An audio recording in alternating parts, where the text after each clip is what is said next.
Mark McLemore, the doctor of defense, joining me, John Radigan Rads, and J-Dub over there. Jeff Wilson. We've got TC in today. And I see the Prophet's already weighing in the chat. So I love Prophet. That. Yeah, it's good to hear from you, Prophet. So he's never too far removed, but we got TC Fleming in here today. And Jeff's going special hat day. That's right. Last week, you'll recall, I think it was last week. It wasn't long ago. National Hat Day. And so during the show, I went ahead and bought some hats. So we're gonna run through them segment by segment, but this is a low A this year, Hickory, and this is the Hickory Dickory Docks hat that I wore on National Hat Day. So we got some more coming up here every 15 minutes. They have any like playful character hats when you were playing, Mac? Well, I played for a team called the Edmonton Trappers. Okay. So I don't know if it can get any wilder than that logo that they had. Okay. Ooh. It was very big on the helmet, or on the helmet and the hat. Yeah. We had it on our sleeve. But yeah, that's probably the wildest. Wildest. Now they're going animated and all this stuff now, which is cool. And there's a couple more Jeff will roll out during the course of the show.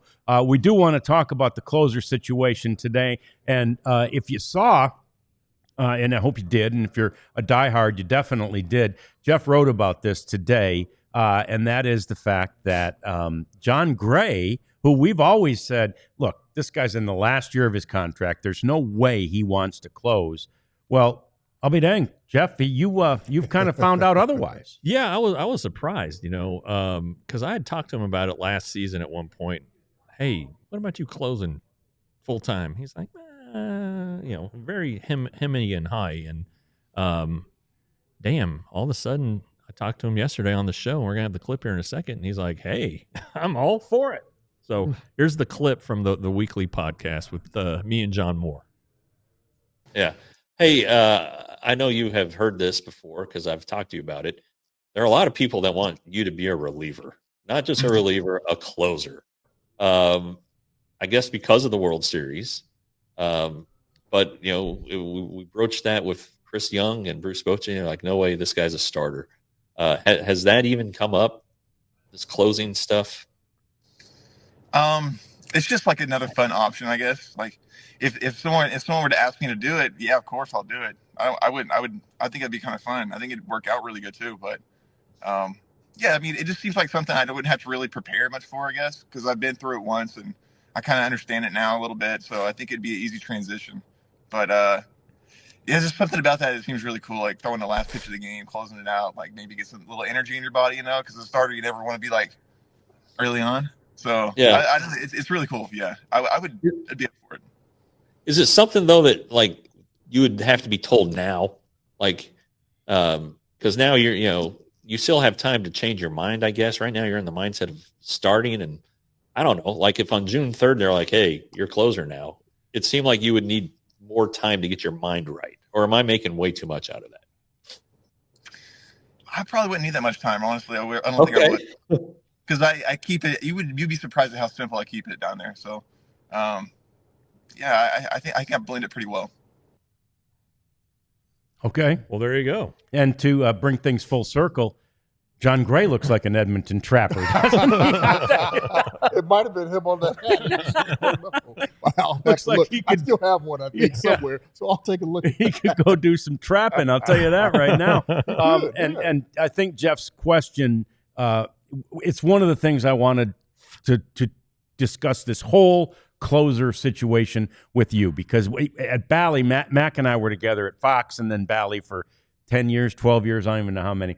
And there were, producers and behind-the-scenes people, and me, probably to the least extent, but always kind of freaking out over little things. And Mac would come in and go, whoa. Here comes the voice of reason, man. Take it easy, guys. So are we freaking out too much that, they've got 5 relievers in here. None of them have closed a bunch, and they could start the season like this without a guy who's technically a closer. Is this a big deal in your mind, in the mind of players? For me, I don't think it's a big deal. And I don't think it's a big deal for any of the players, especially the veteran players that know Jon Gray. They've seen him. Some of them have faced him, so they know what kind of stuff he has. I personally think he's got great stuff. I think he has the stuff to be a closer. He's got a great fastball. If he spots that fastball, just like as if he's a starter, he can use that slider. That slider, he's got one of the best sliders in the game, and then throw that occasional changeup. But when you're closing, he can bump that, 95, 96 where he's normally at when he's starting. Yeah.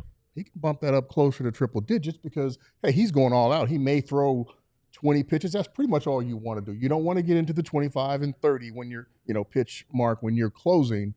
But going out there and giving everything for 20 pitches to get 3 outs, I think he can absolutely do it. And really having the 2 pitches or 3 pitches, actually, that's great. But it's more about the mindset, the mental part of the game, because that's tough. You're going out there, your team has the lead. They fought hard for 8 innings.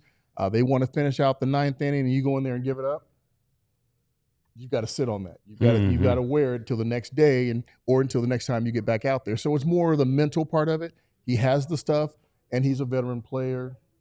I wouldn't really worry too much about the mental part of it because I think he's got that. So I'd love to see him do it. Yeah, you think back to the World Series and Game 3. Yeah, Max Scherzer gets hurt at a pretty critical part of the game, and 3rd inning, I think it was, or the top of the 4th, and Jon Gray comes in and just blows him away. 3 innings. I think he did it on like 27 pitches, and I think he got the win and all that stuff. And everybody, ever since then, people are like, oh man, this is Jon Gray. That's pretty good stuff. And he pitched early last season against the Braves out of the bullpen and just blew the doors off of them.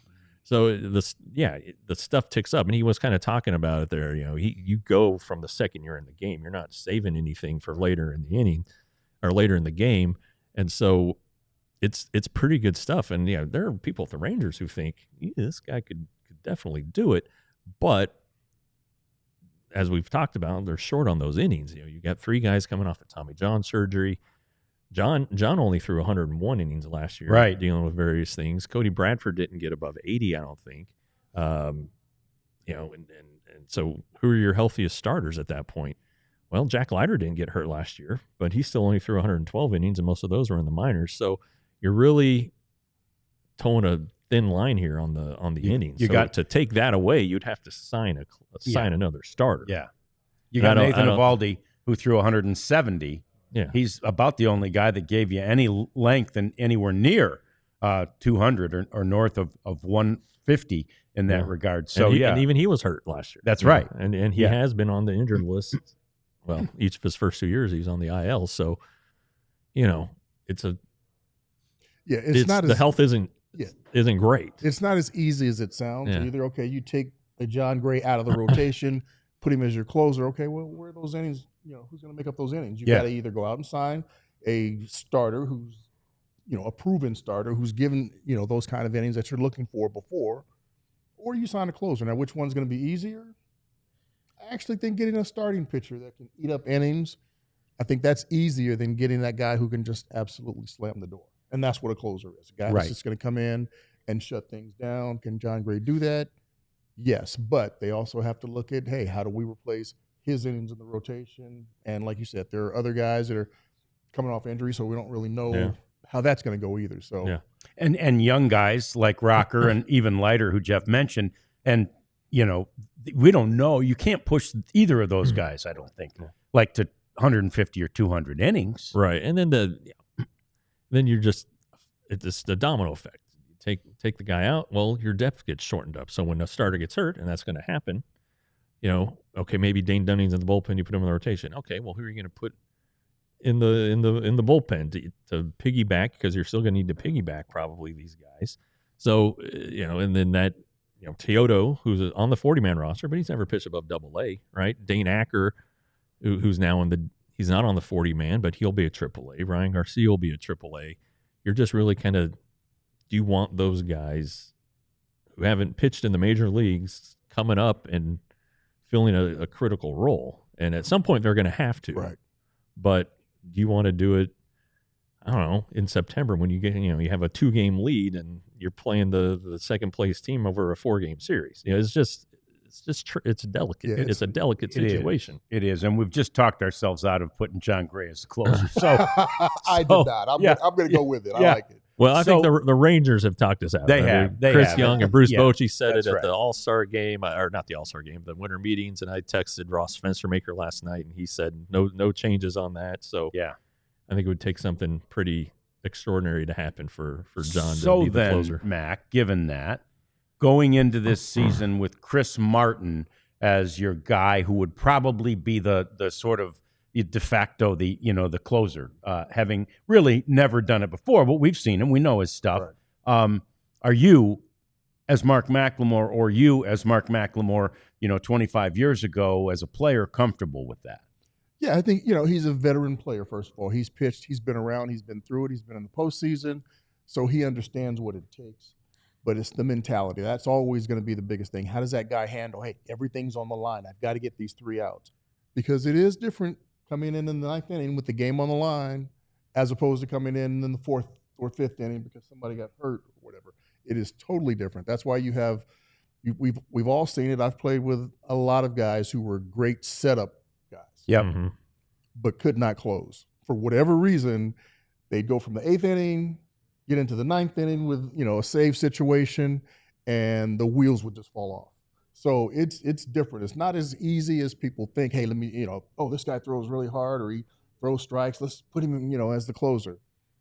Doesn't really work that way. There's some guys that can do it and just some guys that cannot. But, Chris Martin, I'd be comfortable with him. And I think what the Rangers are probably going to do, if they can't get a closer before the season starts, they may do it by committee. Yeah. Until they really realize, hey, okay, we need something different. We need that shutdown guy in the 9th inning that everybody knows, and when he comes in, that pretty much means it's over. So I think they're going to be in a wait and see pattern. But I know Chris Young, he's not going to just be sleeping and sitting around, not trying to make a deal happen that's going to fit for them. Yeah. Have you seen a guy like when you were still playing come in the 9th and you just see it in his eyes? Like, oh, man, this guy ain't going to get it done. Absolutely. I played with one in particular. I'm not going to say who it is. But, yeah, it can be tough. And, I played with another guy that, did not want to close at all. And we had no other option.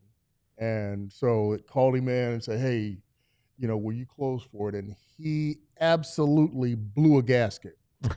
I mean, he tore up the manager's office, tore up the locker room, all because he didn't want to close. And it's like, okay. It's all right. I was like, hey, I told you guys that before, but you wanted to ask. There you go. So, sorry, I asked. So they're, some guys are just deathly afraid of it, but you put them in any other inning, in any other situation, setup guy, lefty reliever, specialist, whatever, and they perform. They do well. But you put them in that closer role, it's a little different. Yeah. I think we saw it at times with Leclerc, especially if he knew that his command was off or whatever, and he was out there searching. You could tell, but his body language, but his breaths. But when they're right, then like he was in the postseason, he was a confident guy out there. It's like you said, when you look in a guy's eyes, I could see that if he had his stuff, if he felt confident that day or not, you could typically see it. And if something didn't go right, he give up a walk to leadoff hitter or double. You could see, do those shoulders go down? Is he shaking his head? Is he mad? What is he doing? How's he reacting? That's when you know, because they're going to let you know. But the guys that are the good ones that do it for a long time, they do not care. Yeah. They don't care. That's how you get to be a very good closer. Yeah. So are we closer to closer? I don't know. We feel like maybe we're closer to a closer by committee, but I think the Rangers, as Max said, and Chris Young are going to work it as hard as they can to make sure they have, the best team out there that they possibly can. We all silly like the mayor.